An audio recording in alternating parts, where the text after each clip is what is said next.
According to Islamic and Abrahamic religions, who is the Antichrist, where is he now, and what exactly is his goal? In Islamic tradition, the figure similar to the Antichrist is known as Al-Masih ad-Dajjal.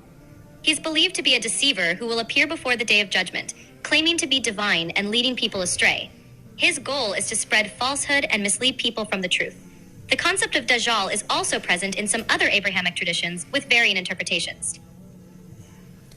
Is it possible that the Antichrist is alive right now? Different interpretations exist on whether the Antichrist or Dajjal is currently alive.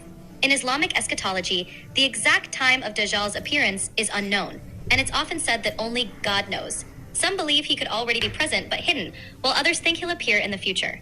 The specifics are not clearly defined, so it's a matter of faith and interpretation. So if the Dajjal actually is hidden, then where would the Dajjal be hiding? In Islamic tradition, it's believed that Dajjal will emerge from a place of seclusion. Some narrations mention he might appear from the east, possibly in regions like Khorasan. However, the exact location is not definitively known. The idea is that he will remain hidden until the time is right for him to appear, which is part of the mystery surrounding him. What is the actual goal of the Dajjal? What's his end goal? The primary goal of the Dajjal, according to Islamic tradition, is to deceive and mislead people from the path of truth. He will claim to be divine and perform deceptive miracles to gain followers, challenging people's faith. Ultimately, his end goal is to lead as many people astray as possible before being defeated. His emergence is seen as a major test of faith for believers. So, will people believe in the Dajjal? Or will they, since people know that he's coming, they know about the book, surely people will actually be ready for it and fight against that. Is that correct? Some people will recognize Dajjal and resist him, especially those who are strong in their faith and aware of the teachings. However, others may be deceived by his false miracles and claims. The traditions emphasize that this will be a significant test, and not everyone will be prepared. It's a time meant to distinguish true believers from those who are easily swayed. What kind of people are going to be believing in the Dajjal? Will it be people that are like maybe atheistic and don't believe in God, or who's going to actually be following this being? It's not necessarily limited to atheists or non-believers. In Islamic tradition, Dajjal is said to deceive people from various backgrounds, including those who have faith but are not strong or knowledgeable enough to recognize him. The test he represents can challenge anyone who isn't firmly grounded in their beliefs. So, yes or no, is it, and I need a yes or a no, is it possible that the Dajjal is alive, hiding right now? Yes, it's possible. So the Dajjal could be out there? According to some interpretations, yes, it's possible. Assalamualaikum warahmatullahi wabarakatuh. Apa kabar Qofizin semuanya? Semoga kita selalu dalam lindungan Allah Subhanahu wa taala. Qofizin semuanya. Dari apa yang didapatkan oleh keterangan dari AI yang digali informasinya oleh dua orang tadi, maka kita bisa mengambil kesimpulan bahwa sebetulnya data-data yang dimiliki oleh internet yang bisa diakses oleh AI itu menandakan dan membuktikan kemungkinan besar bahwa Dajjal itu sosok yang nyata, bisa dikatakan 100% real, 100% ada, dan 100% dapat dibuktikan.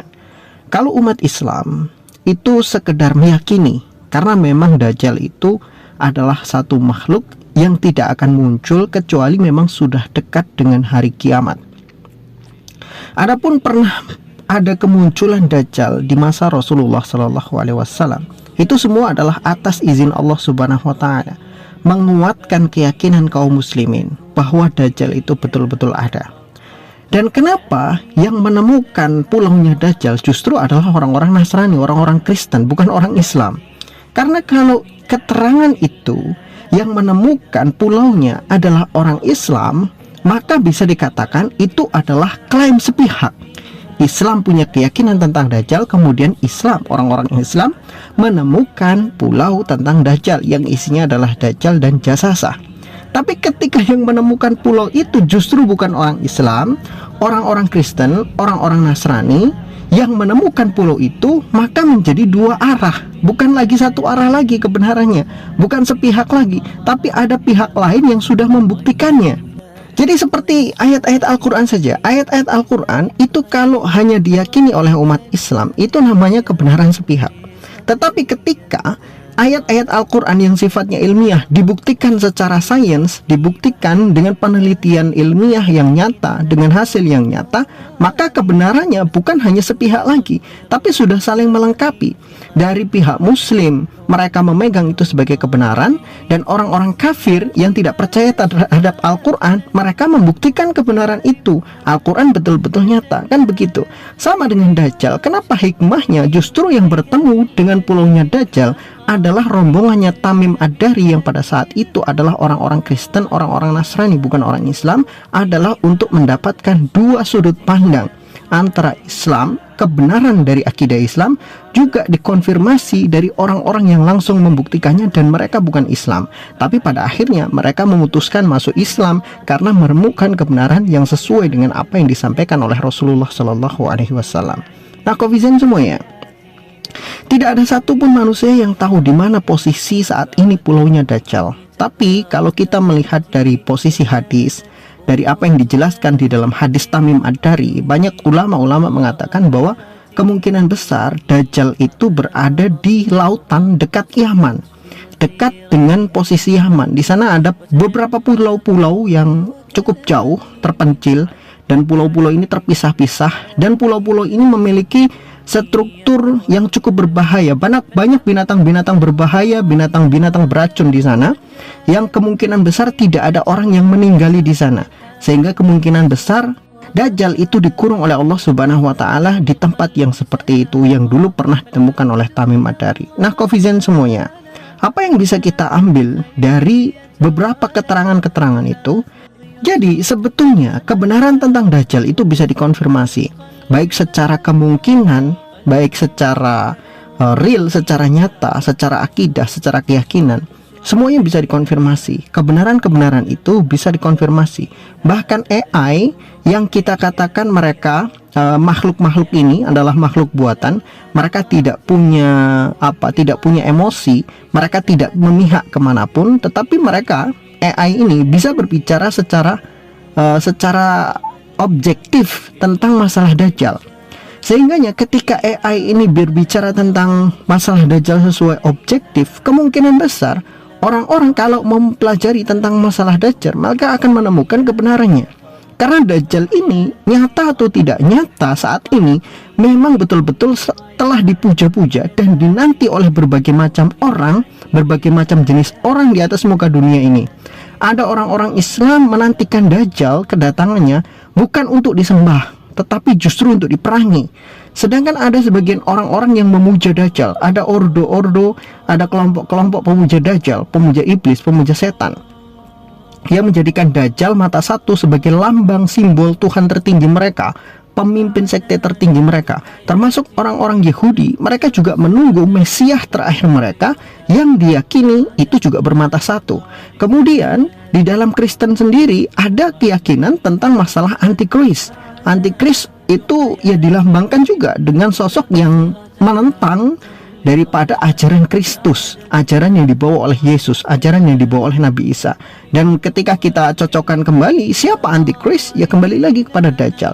Jadi pada dasarnya Islam itu menolak Dajjal, mengantisipasi datangnya Dajjal dengan memerangi Dajjal. Orang-orang Kristen sendiri di dalam kitab mereka disebutkan bahwa Dajjal, antikris itu juga musuh daripada mereka. Nah, hanya orang Yahudi yang menganggap bahwa antikris atau Dajjal itu sebagai sekutu mereka atau Mesias terakhir mereka. Dan itu juga dibenarkan di dalam hadis Rasulullah SAW bahwa nanti Dajjal akan membawa 70.000 orang Yahudi dari Isfahan yang mereka semuanya menggunakan baju yang tidak berjahit. Nah, itu adalah menjadi pasukan yang akan dibawa oleh Dajjal. Jadi semua hadis-hadis Nabi hanya tinggal menunggu kebenarannya saja. Semua pihak pasti akan paham dengan ini. Jadi AI sendiri sudah memberikan satu gambaran yang begitu jelas terhadap masalah Dajjal. Dajjal itu sesuatu yang nyata, dan dia mungkin akan bisa datang kapanpun, Bisa hari ini, bisa besok, bisa minggu depan, atau tahun depan. Kapanpun dia bisa muncul, tergantung bagaimana Tuhan menghendaki dia muncul. Karena Dajjal itu saat ini belum muncul, bukan karena dia tidak mau muncul, tapi karena Tuhan masih belum memunculkannya. Wallahu a'lam bishawab. Semoga bermanfaat.